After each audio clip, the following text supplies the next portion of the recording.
Dear kind people, we are unable to care for our twins. Please keep them. They were born on the 12th of September, 2003. Ladies and gentlemen, please welcome 25-year MDRT member with 11 Court of the Table and 13 Top of the Table honors, Don White.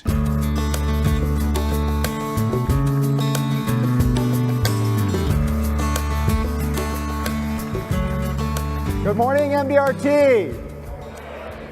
You know, while this is a great morning here in Toronto, right this minute, somewhere in China, someone is deciding, like the girl in that video, to abandon their child due to a birth defect.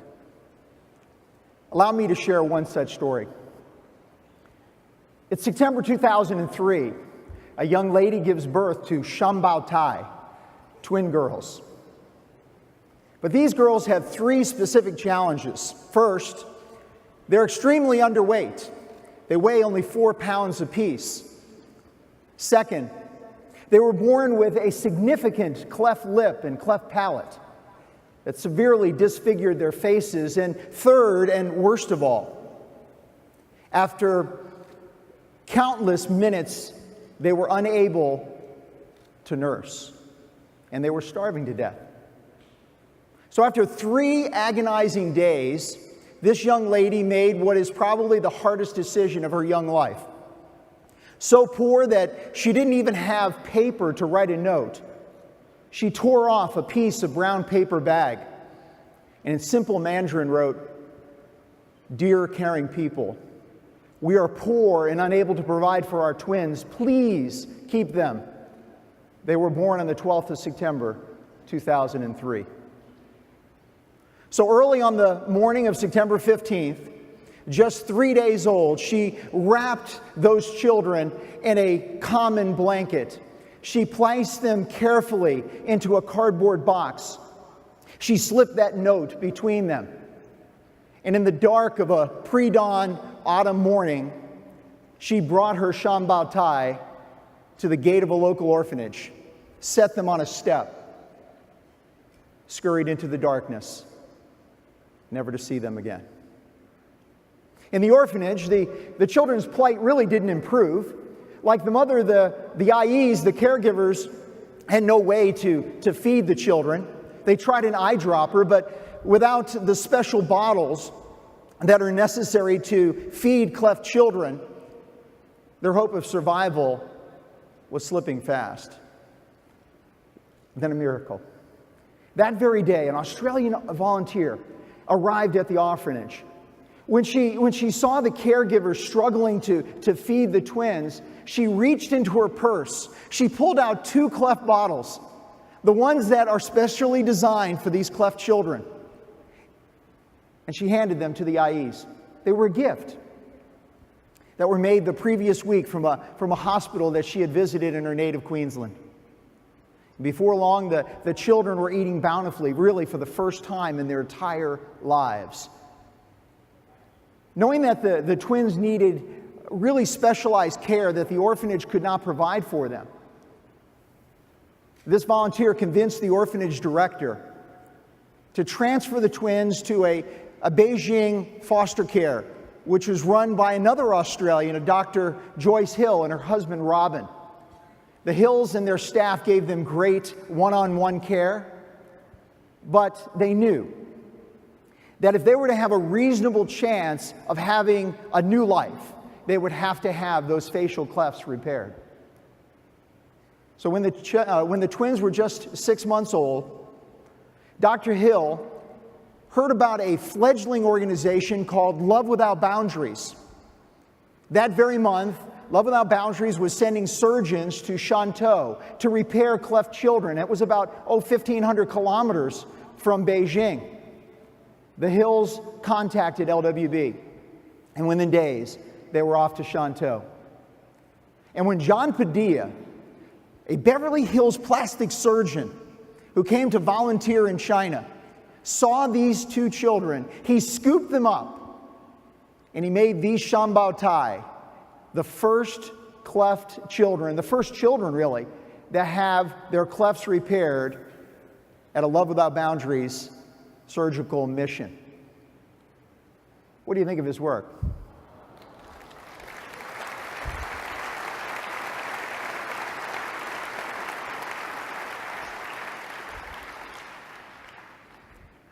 Well, at the same time, half a world away, my wife Grace and I are living in sunny Florida, living the dream.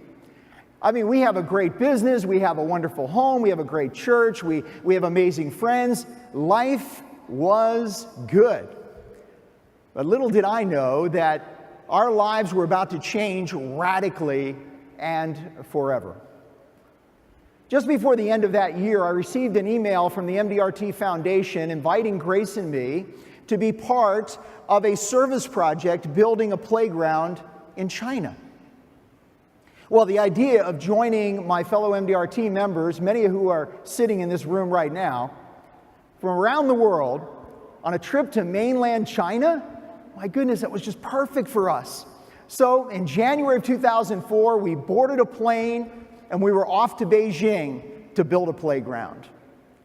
Well, in classic MDRT style, we did a week's worth of work in about 4 days, and it gave us ample time to visit all of the sites and see Beijing, and of course, to shop. Because you know you cannot go to China and not shop, right, ladies? But best of all, we were privileged to spend time with some of those children who would enjoy that very playground that we had built. But nevertheless, I was haunted by a question. Why aren't these children being adopted? You know, on the flight home, I wanted to discuss this idea of adoption, maybe us adopting, with Grace, but I knew she'd never go for it. You see, Grace and I had been married very early in life. We were 18 and 19 years old when we got married. A year later, Grace was pregnant and a tragedy struck. Unfortunately, our baby, our son, died at birth. You know, I really thought that we would just try again later, much later, by the way, but Grace never conceived again. On 3 separate occasions, we tried to adopt, but every time it fell through. In fact, the last occasion was particularly painful, both for Grace and for me. And she told me, I never want to discuss this again. Those words rang in my head for years. It was simply our fate to be childless, and it was just something that I accepted. Now, to be frank, folks, I never dreamed of being a financial success. This was not my number one priority in life, and still isn't. My dream, indeed my greatest dream, was to be a dad. But it was not meant to be, or at least so I thought. Well, mid-flight, I turned to Grace, and I took some courage, and I breathed in, and I said, Grace, would you consider adopting one of those kids? And I was completely shocked. She said, yeah, I would. It turned out that deep down, she dreamt of being a mom as much as I dreamed of being a dad. You know, before I go on, I really hope you would allow me to say that I would not be standing here today if it weren't for the love and the compassion of my wife, Grace. Yeah. I'm sure many of you can relate to this, but she would have, frankly, she just never stopped supporting me.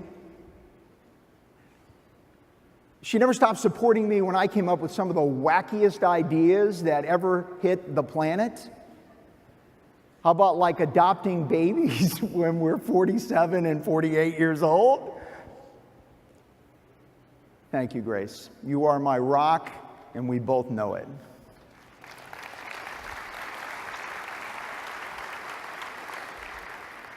So anyhow, once we got home, we began thinking, at our ages, 47 and 48 at that time, that we might want to adopt two. We thought the idea of adopting two would be a great idea.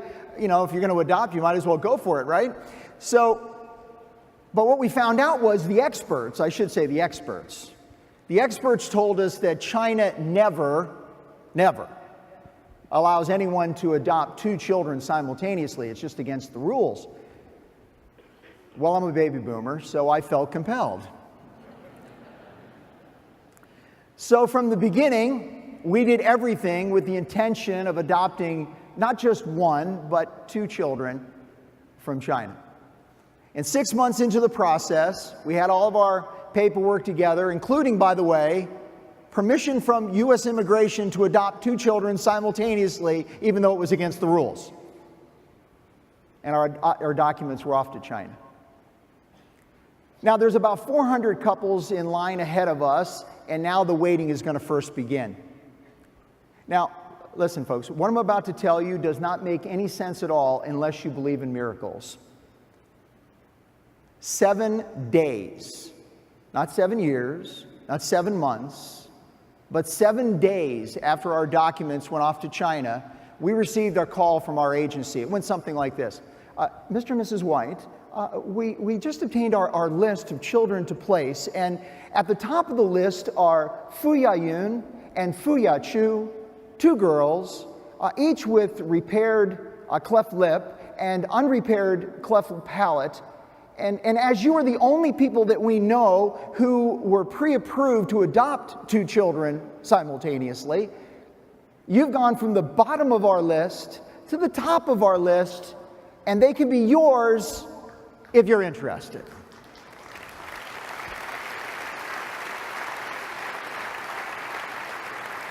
I'm like, interested?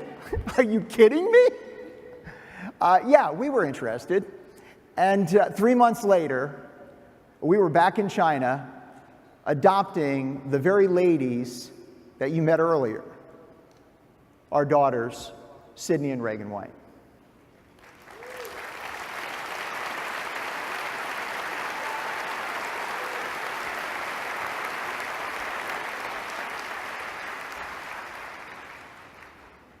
One of the greatest privileges of parenthood, as each of you that have children know,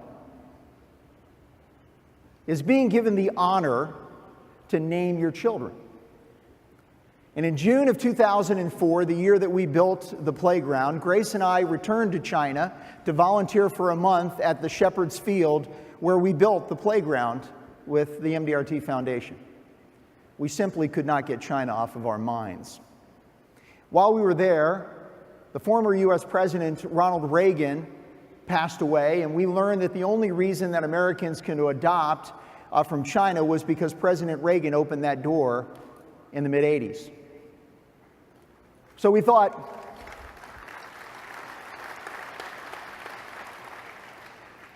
how great would it be for us to honor the president, by the way, my favorite president, than what he did for Chinese orphans than to name our child after him. So we did. Now, once we were adopting Shambao Tai, once we realized we were getting twins, we needed a second name, right? And since our Australian friends, since our Australian friends played such an important role in our lives, we immediately thought we should honor our Aussie friends. Remarkably, the Hills were already calling one of the girls Sydney, which happens to be my favorite city in Australia, and we loved it, and they became Reagan and Sydney.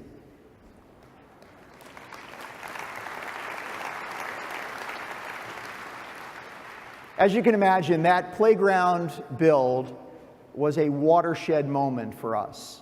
It changed our lives, as I said before, radically and forever.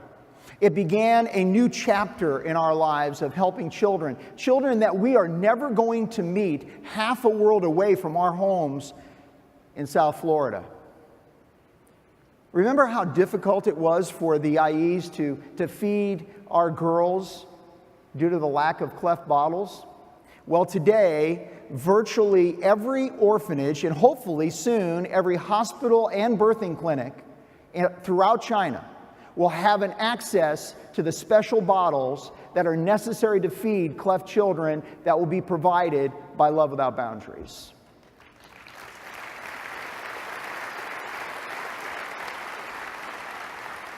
While I could go on and on about this great organization, there's a little video that I believe tells LWB's story, this remarkable story, better than I ever could. Take a second and just watch this. Every year, over 1 million babies in China are born with birth defects. And every day, many of those babies are abandoned and become orphans. These are their faces.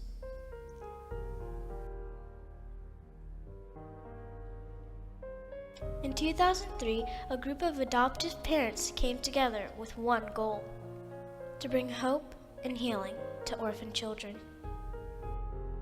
Love Without Boundaries now changes the lives of over 1,000 children a year. Working side by side with orphanages throughout China, LWB provides compassionate and loving care to those in need. With nutrition, life-saving surgeries, foster care, education, specialized healing homes. The volunteers of LWB work each and every day to give as many children as possible the second chance they deserve. We are creating miracles. Join with us and bring hope to those who live as orphans. Every child born deserves love.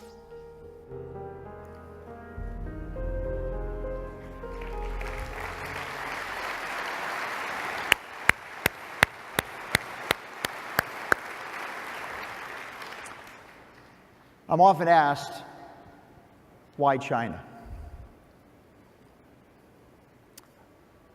I was taught, find a need, meet that need, and never assume anyone else is taking care of that need.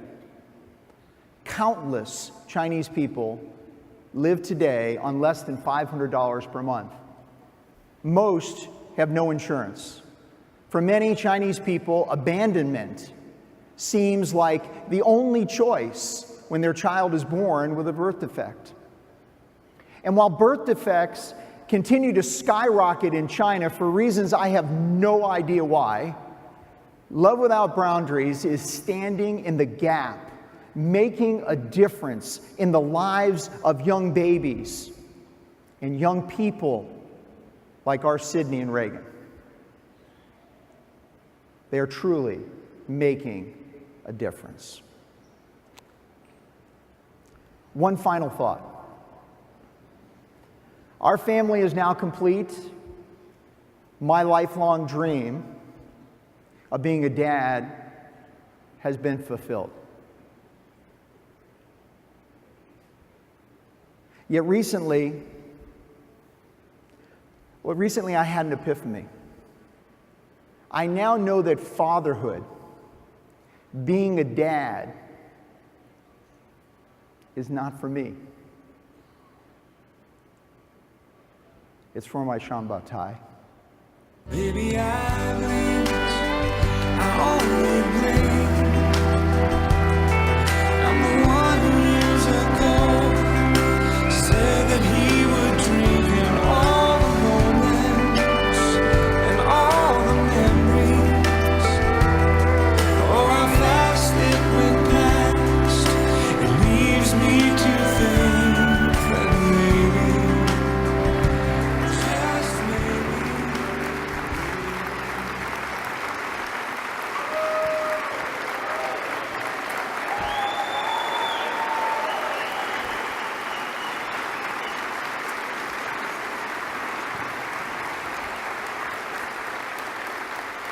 You know, I told you that my greatest dream was to be a dad. But in truth, I dreamed it for me. Fatherhood is not for me. It's for them. You know,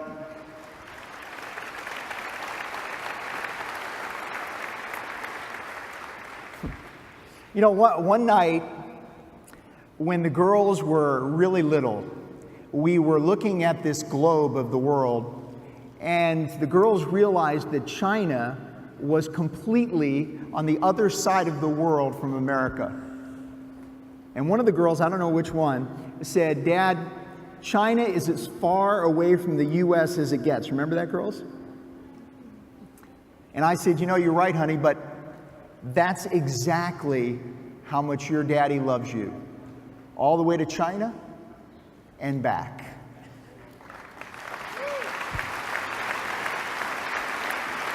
And so now, whenever I ask the girls, how much does Daddy love you? You say what? All the way to China and back.